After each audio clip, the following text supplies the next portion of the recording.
So good morning dear students. Today we will start with the topic blood. Now blood is a fluid connective tissue which continuously circulates in our blood vessels because of the constant pumping action of the heart. This blood it normally constitutes two important constituents. First one is plasma and second is the blood cells. The part of plasma is around 55% and blood cells are around 45%. Now these plasma and blood cells they can be easily separated by a process called as centrifugation.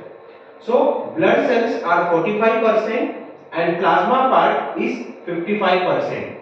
As blood cells are heavier than plasma, therefore they will easily sink to the bottom of the sample. Now this blood is normally around 5.6 liters in a healthy adult person.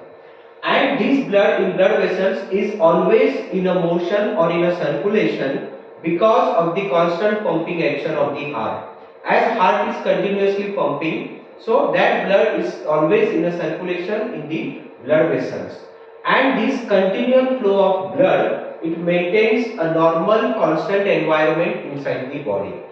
Also, the heat which is produced from the metabolically active organs such as liver, that heat is continuously distributed around the bloodstream and which is responsible for maintenance of the core body temperature. Now, the functions of the blood, the first function of blood is it helps in the transportation of oxygen. Oxygen is transferred from the lungs to the tissues via the blood. Also, nutrients. The nutrients are transferred from the alimentary canal to all over the body because of the blood. Hormones, the hormones which are secreted by the endocrine glands, they are transported from blood to the target organ. Heat is transferred, also the protective substances, that is the immunoglobulins or antibodies, they are transferred. The clotting factors are also transferred via the blood to the injury site.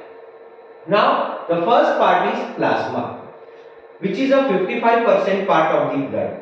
In this plasma, the major component is a water, which is around 90 to 92%.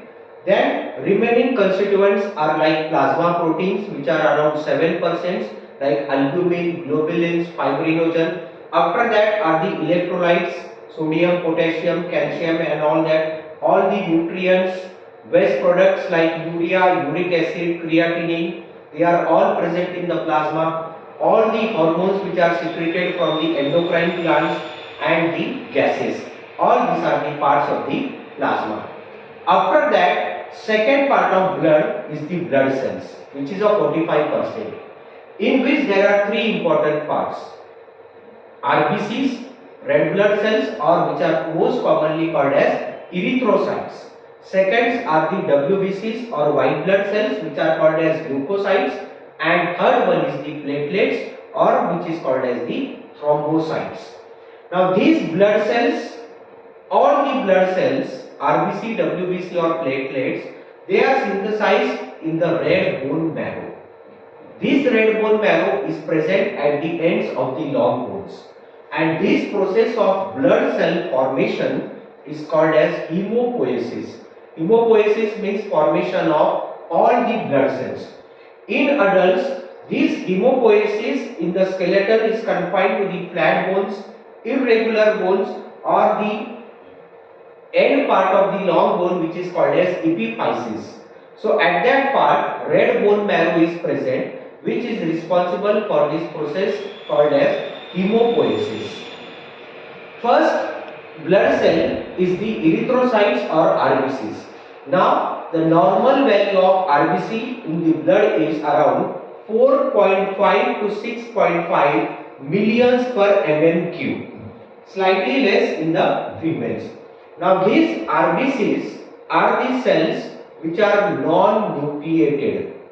Means in this RBC cell, nucleus is absent and they are bioconcave shape, about 7 micrometer in diameter.